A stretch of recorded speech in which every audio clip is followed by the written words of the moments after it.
Hello আসসালামু আলাইকুম। আমি আশা সিদ্দিকা রুমকি আছি হাতিম ফার্নিচার থেকে। আজকে আমরা এসেছি বাংলাদেশের ৮ম সর্ববৃহৎ নগরী বগুড়াতে এবং আমাদের সাথে আছে এলটি ফার্নিচারের স্বত্বাধিকারী এন.এম. আবু জিহাদ।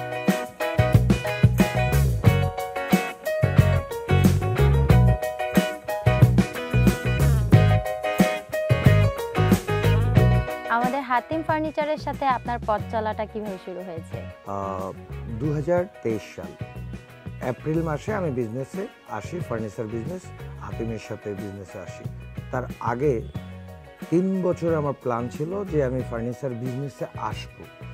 ফার্নিচারের বিজনেসে আসার পূর্বে বাংলাদেশে যে কটা ফার্নিচার কোম্পানি আছে সবার সাথেই মোটামুটি সব কোম্পানিতে ভিজিট করি এবং প্রোডাক্ট দেখি, কোম্পানিকে নিয়ে অ্যানালাইসিস করি।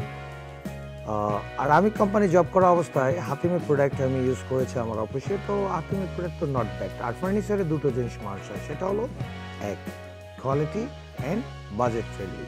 এই দুটোই হাতিমের সাথে। তখন আর বগুড়ায় যেহেতু আমি বিজনেস করব, বগুড়ায় কোন ব্র্যান্ডটা নেই, আর বগুড়ার যে মার্কেট, এই মার্কেটে কোন ব্র্যান্ডে ড্রাইভ দেওয়া যাবে, বা আমার একটা গ্যাপ অ্যানালাইসিসে দেখলাম যে না, হাতিমকে নিয়ে ড্রাইভ দেওয়া যায়। তখন আমি নিজে থেকে কোম্পানিকে কল করি। কোম্পানির প্রতিনিধি লোকাল যিনি জোনাল ম্যানেজার ছিলেন, উনি পরের দিনে আসে এবং অতি দ্রুতই আমি তাদের সাথে বিজনেস স্টার্ট করি। হাতিম ফার্নিচারের সাথে ব্যবসা করে আপনার সফলতাটা? ব্যবসায়িক সফলতা ভালো কোশ্চেন।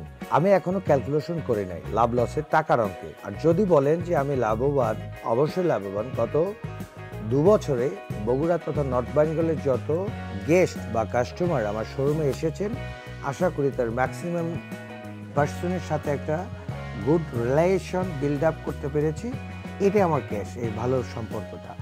আশা করি ভবিষ্যতে যদি এই সম্পর্কটা আমার সাথে থাকে, ফিউচারে লাভবান হব টাকার অঙ্কে। সেরা ডিলার হয়েছেন, তো আপনার এই সেরা ডিলার হওয়ার গোপন রহস্যটা কি? গোপন রহস্য এটা গোপনই থাক। তারপর বলি, দেখুন, সেরা শব্দটাই সেরা।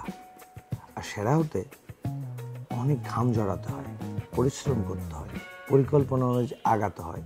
প্রত্যেকটা কাস্টমারের সাথে good manner, behaviour, after sale service, commitment, A to জেডে চিন্তায় সেরা হতে হবে। আপনি যদি চিন্তায় সেরা না হতে পারেন, কখনো সেরা হতে পারবেন না। হাতিম ফার্নিচার নিয়ে আপনার সর্বশেষ পরিকল্পনা কি, যদি আমাদের সাথে একটু শেয়ার করতেন? দেখুন, আমি ইনভেস্ট করেছি কিন্তু দীর্ঘমেয়াদী একটা পরিকল্পনাই নেই। আর হাতিম কামনা করি বাংলাদেশের 1 নম্বরই কোম্পানি হোক। আসুন, আপনি, আমি, আমরা সবাই দেশের 1 নম্বর কোম্পানি হয়ে কাজ করি। খুবই সুন্দর স্যার, শুনে খুবই ভালো লাগলো এবং আমি আশা করব আপনারা আমাদের হাতিম ফার্নিচারের সাথে সবসময় থাকবেন।